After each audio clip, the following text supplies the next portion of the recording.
All right. If you missed it Sunday morning, I'm going to go ahead and do a quick summary of the lesson that we had from that. One reason for doing that is we did have some technical problems. Apparently there were some pauses or times when everything went blank with the podcast recording. So I'll just do a quick overview. So if you weren't there, you can hear that, especially since this is part of a series. In other words, we were looking at Romans 14:17, and in a previous Sunday, it says, "For the kingdom of heaven is not a matter of eating and drinking, but of righteousness, peace, and joy in the Holy Spirit." And I had focused in a previous message on the idea of righteousness. In other words, there's a right way of doing things in life. We all want joy. I think people want joy, whether you're a believer or not. We all seek joy, but yet sometimes it seems so elusive. And in looking at this passage from Romans 14, I kind of started to notice that I wonder if there's a sequence here, or at least a relationship, that you're never going to have joy without having righteousness. And there's a right way of doing things, there's a wrong way of doing things in life. And if you will do things the right way, you're on the path then to joy. You will never have joy without righteousness, without things being done the way they're supposed to. And so last Sunday, on May 3rd, we looked at the idea of peace. And from a biblical perspective, peace is more than just the cessation or the stopping of hostilities. Peace carries more, and Bible carries more the idea of wholeness, completeness, harmony, working towards healing. It's an idea that when the pieces are working together to create a healthy whole, something in which someone can thrive, not just so that you're not going to fight, but that you can actually thrive. And one of the things that you notice, and again, this is a tie-in of how righteousness works with peace, is that if you're doing the right things in life, you get to the point you don't have to worry as much. Your worries start to go away. If you want to look up in Proverbs, just do a search for the word sleep, and you'll notice how many Proverbs there even talk about the idea of that the righteous can sleep. They can actually get a good sleep. One of the things you realize in life, if you're doing what's right, and that then helps to bring you peace, is that you figure out where your real treasure in life is. When you figure out the things in life that are really important and you put your emphasis and your energy and your effort into that, you'd be surprised how much peace it starts to bring. When you're doing the right things in life, you start to produce good fruit. You start to do good things.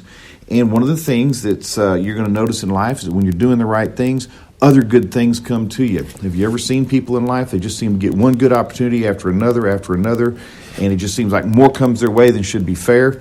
Probably it's because they're doing the right things. They're doing them in the right way, and it brings about in them a peace that produces more good fruit. People and those around them see that good fruit, and they bring them more opportunities. And one of the things that peace does is it works towards bringing about a restoration or fixing of brokenness. Now, the story that I wanted to use with this comes from 2 Samuel chapter 9. We've been doing that for LTC this year. And what happens in chapter 9 is David becomes king. Well, David has been made king, but he has now kind of established his kingship. In other words, he's been made king. If you go back to chapter 7, God promises to him, "I will establish your kingdom." In chapter 8, David defeats his enemies. In a sense, he kind of feels at peace. And he's where he should be. He's king of all Israel now. He's at the height of his power. And David does something very interesting. He asks a question. He says, "Who of the house of Saul, or is there anybody left of the house of Saul?" And remember, now Saul was David's enemy. He was the one that was pursuing David. He was the king before David, and he was the one who wanted David dead because he saw David as a threat. But David says, "Is there anyone left of the house of Saul?" And then he goes on to say this, "that I can show kindness to."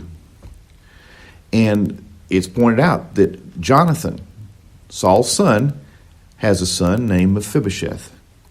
And they said, he's living down at this place called Lodabar. And David says, bring him here. He will eat at my table. He will be given land. He'll be given servants. He'll be taken care of for the rest of his life.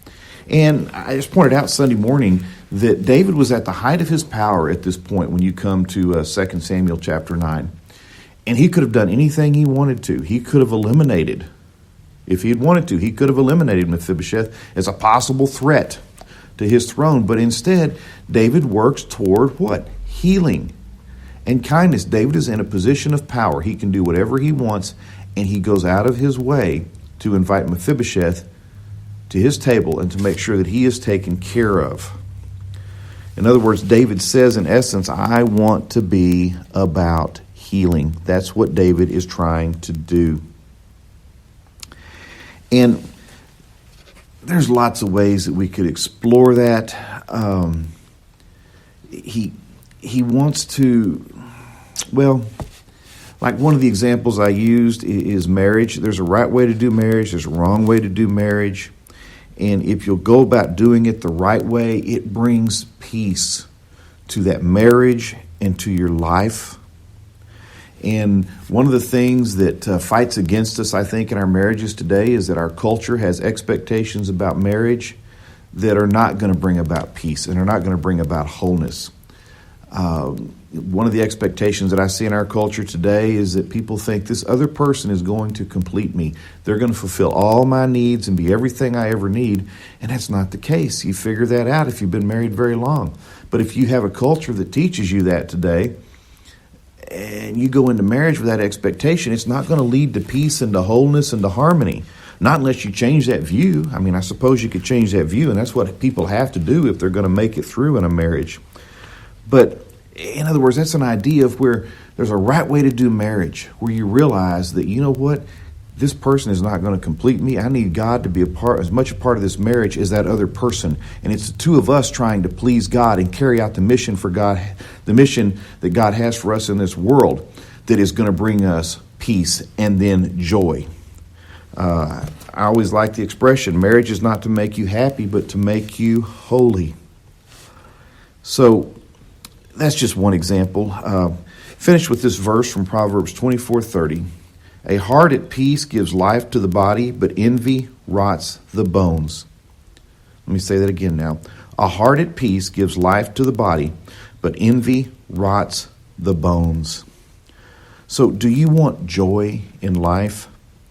Well, I'm here to tell you that you have to seek righteousness and peace in the way that we've talked about it this way, where there can be wholeness and thriving and harmony, and we're doing what's best for you, but also doing what's best for others. If you can start doing that in your life, then that might lead to joy.